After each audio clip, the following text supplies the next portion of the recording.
Shalom. All praises to the Most High. Anoka said, praise be to the earthly mother, the Mama Pacha. Praise be to the Holy Spirit, the Kahe. In the name of his only begotten Son, Motsah the Lamb, unification to the nation. So, brothers and everyone else who is watching, welcome back to my channel.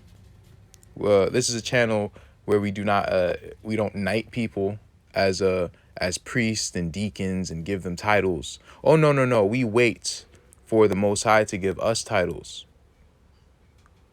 Right? This is what we do over here. Right, brothers? I would hope so. I would hope that you aren't following other men and worshiping other men as if they are Motsah. So anyway, we have a video today. And this is some very crazy stuff, man. Because I'm really starting to put some things together. And I think a lot of this stuff, or a lot of these civilizations, these grand civilizations that they really can't find, like Greece, Rome, Egypt. While parts of it has been in the Americas, I think the greatest of it has been in a land that no one really knows too much about, who is a commoner, right? Any land that hasn't been sunken. I'm talking about Antarctica. And as you can see from the title of this video, I think we've come to some very interesting conclusions. But everything that I say on my channel is my opinion, is my perspective. And all we're doing is theorizing. All we're doing is researching. We don't know anything. But we're gonna keep surfing the wave as the brothers be saying over there. So let's read some of this. This is the medieval empire of the Israelites. This is page 39. This is the chapter Failures of the Modern Chronology. The authentic, uncontrived history of Judaism has been hidden from us all by a wall of legends and myths which have come to assume, with the passage of time, the appearance of rigorous, scientifically and factual authority. Therefore, before one can reconstruct it, it is necessary to understand the actual condition of modern historiography.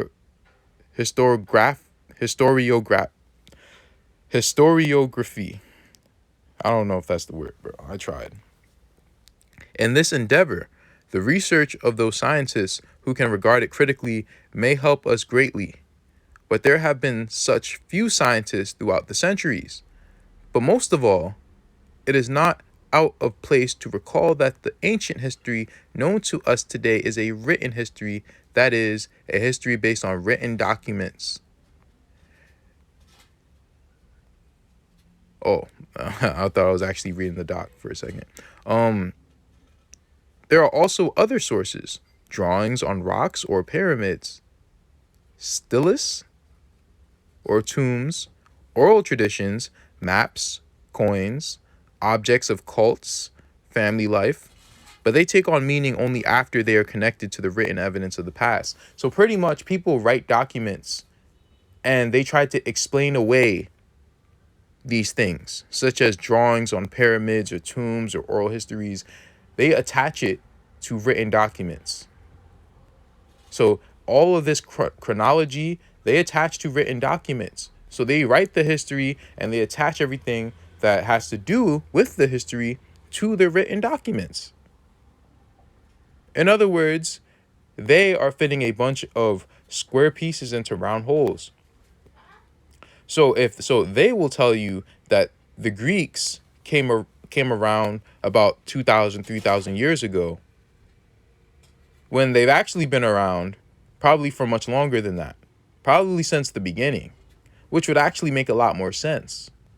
That the Greeks and the Egyptians are the same damn people. Well, that would make a lot of sense. But that's not what we're going to get into. When history tells us that Alexander the Great conquered half the world, this means only that it is written thus in the sources which have come down to us, and nothing more. With respect to this, we unfortunately do not have a chronicle written by the Macedonians' contemporaries and witnesses of the events involved. We have in our hands literary accounts, legends, tales, created many centuries after the military leader.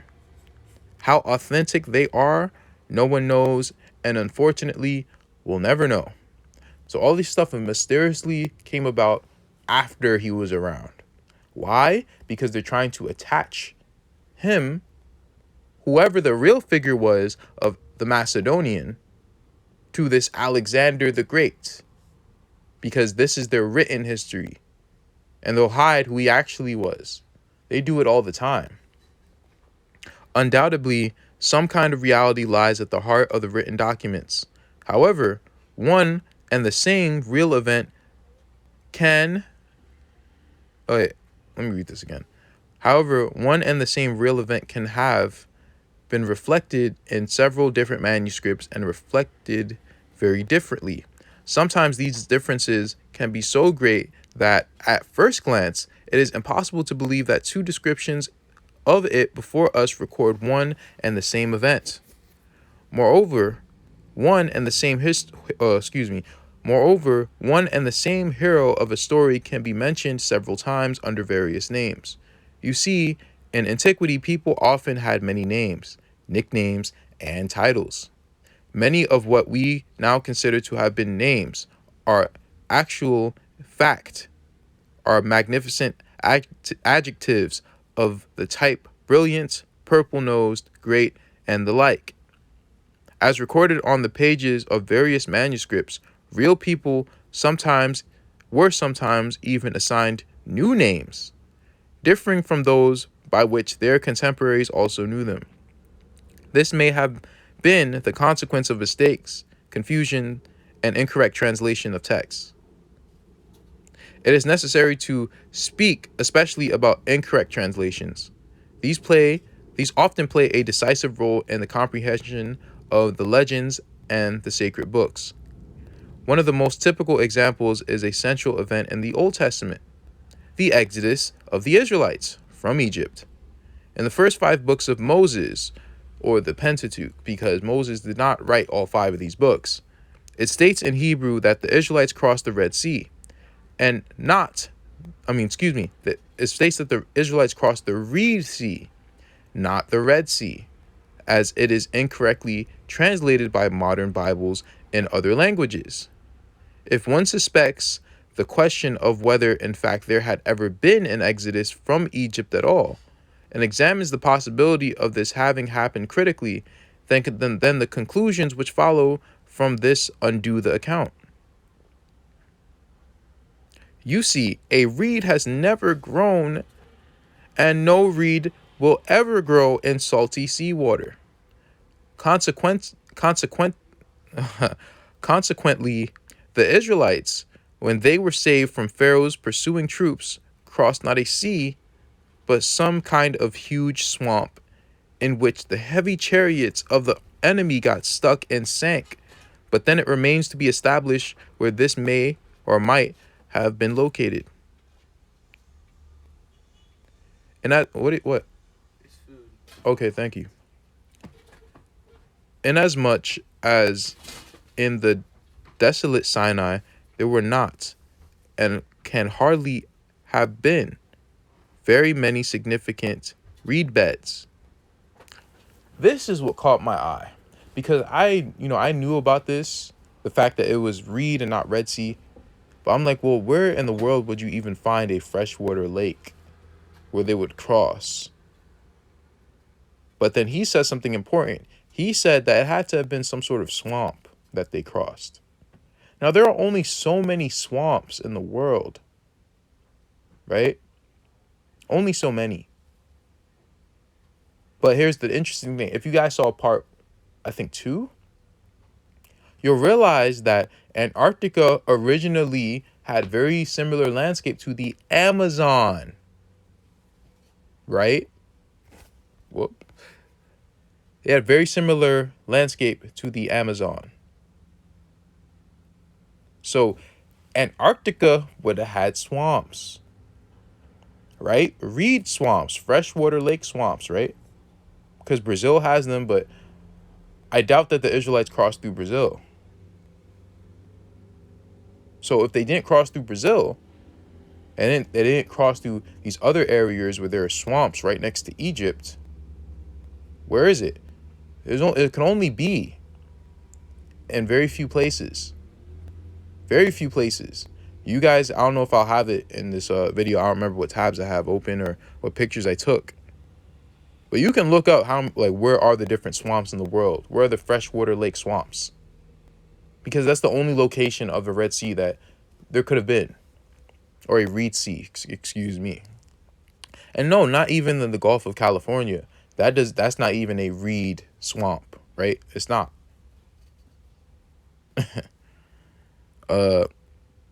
Let's continue.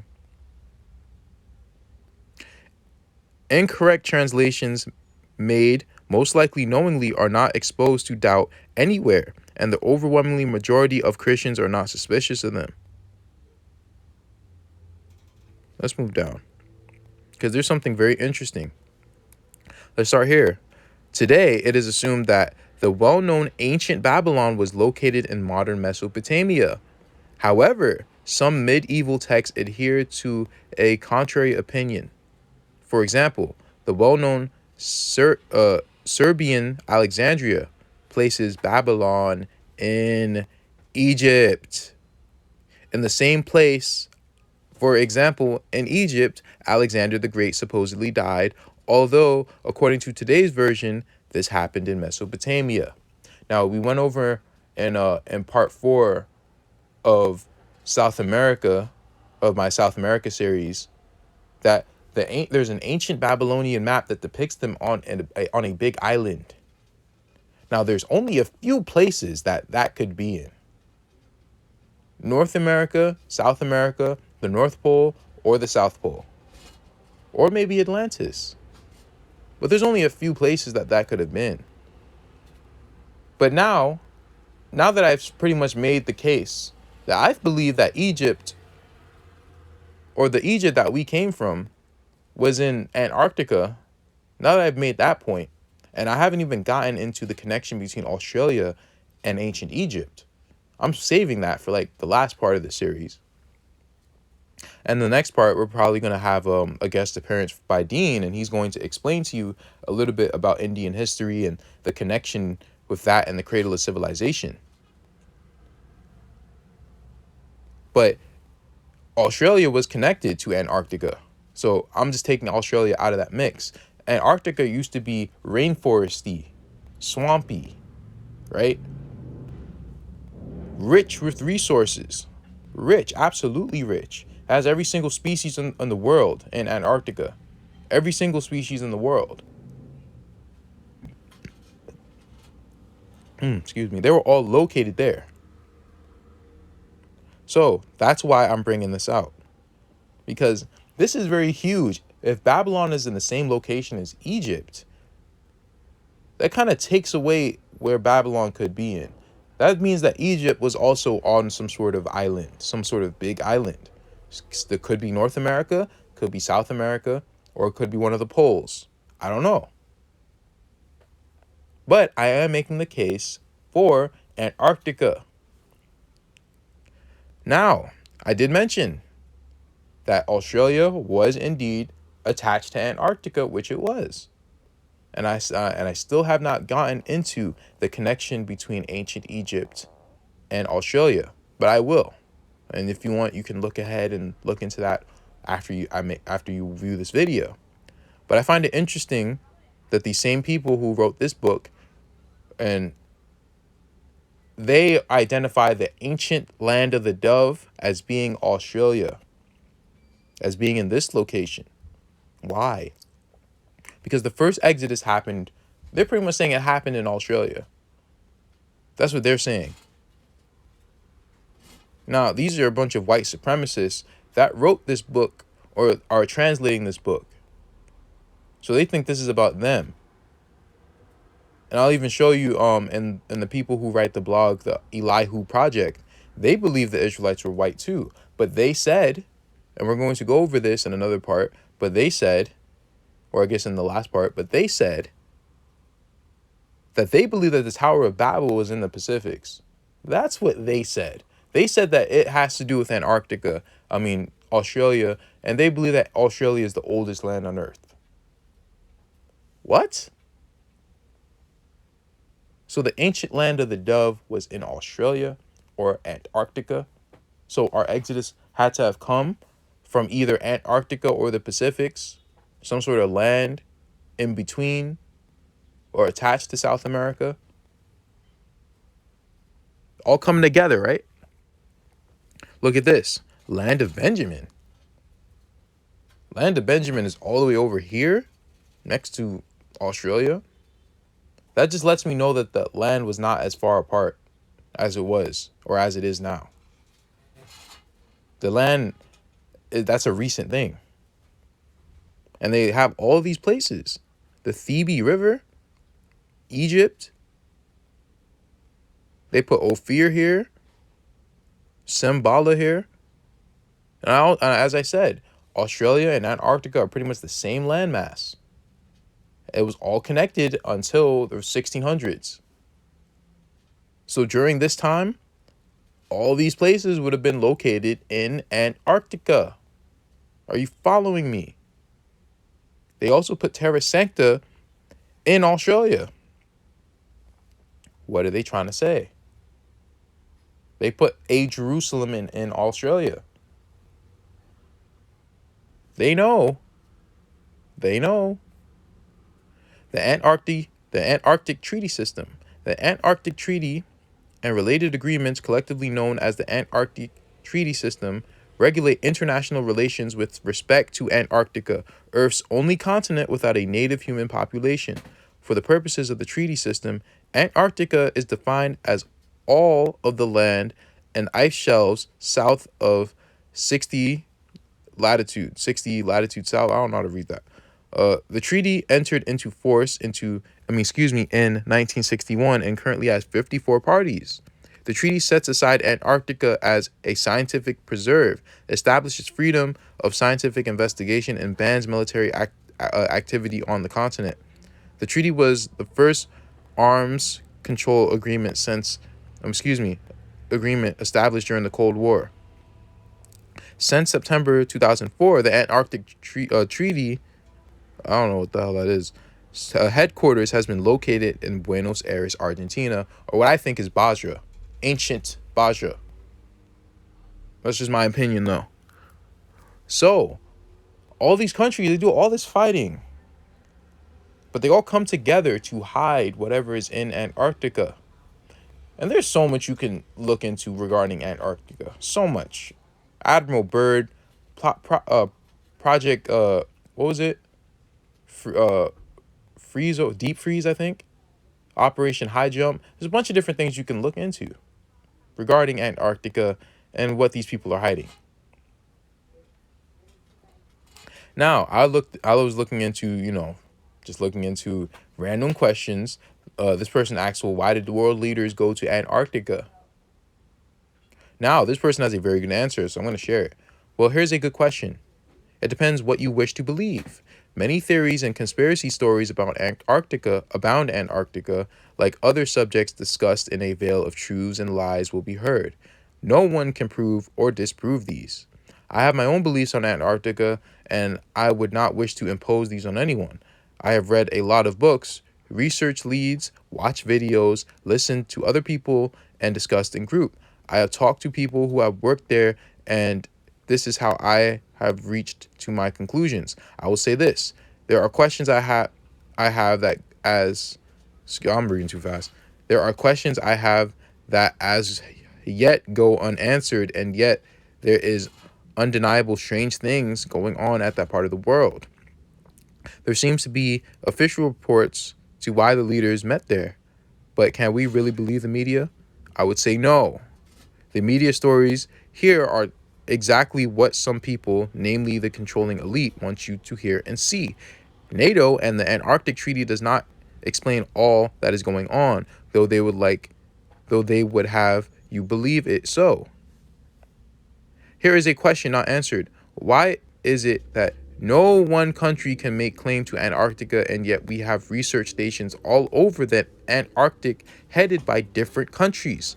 Surely, if this was to benefit the people of the planet, multinational research stations should be built. The way it is now seems very compartmented. In other words, no one has any idea of what the other is really doing out there. So why many research stations? How much research can be done on a cold, frozen continent? I can understand monitoring temps and ice buildup slash decline, but isn't this something done from satellites in space now? Surely there is only so much research, and why can this not be done multinationally with fewer research stations? Can anyone answer that? So something's very chicanerish. What is the word, bro? Chicanerous? Or there's some chicanery that is being done regarding Antarctica, and there's just so much. I'm just touching on this stuff, man. I'm just touching on it. So, I'm gonna show you this. Now, I can't understand what they're saying. But pretty much these people go here to Antarctica and they hail spiritual energy at this Antarctic group or mass or whatever people say. And I'll just read in the comments like, WTF is going on in Antarctica? There has been a lot of notable people going there all of a sudden. Makes me wonder. The divine energy, I guess it's ready to crack through all the ice and make its presence known. Call it fallen angel, demons, false gods, up to you. Still think the conspiracy nuts are crazy. You know, these are so-called Christians, you know, worshiping their image of the Antichrist, right? Let me just read you this and I'm gonna end the video. Why are world leaders visiting Antarctica?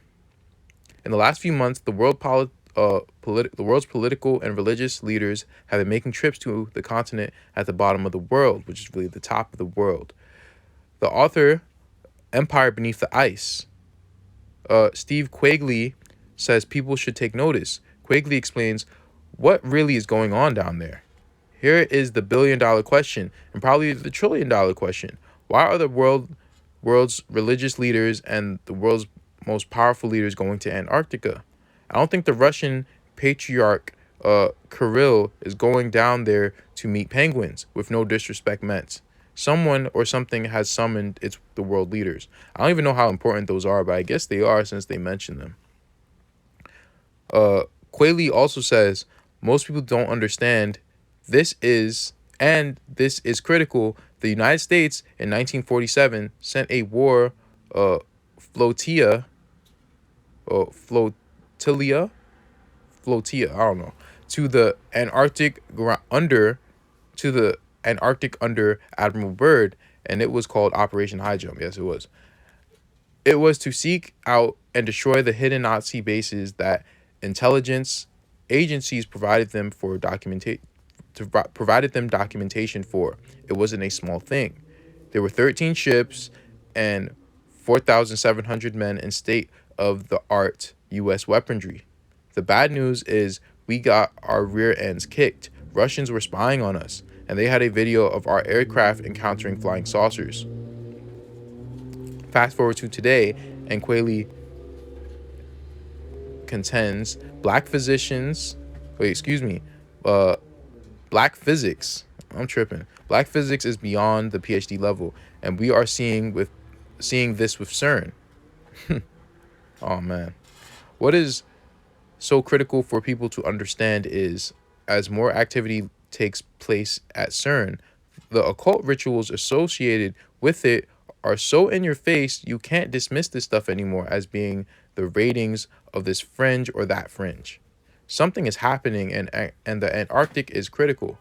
It is my contention that because of the advanced technology of the Third Reich, some German stuff, that they went under the ice, so to speak, and came into contacts with beings, sentient beings that Wernher von Braun and others have made reference to many times before they passed away. So all this is a matter of record. When you put all the records together, it points to this. There is some entity or some group of entities that are thinking and have advanced technology and basically give orders to the religious and political leaders of our day. The history of the world is not what it is. It is what the powers that pretend it to be. For the record, all of the world's leaders never believed that Hitler died in the bunker. Oh man. So there you go, man. More of a theory video, but I did show you something. Babylon was in the same area as Egypt. Shalom, Selah Kala.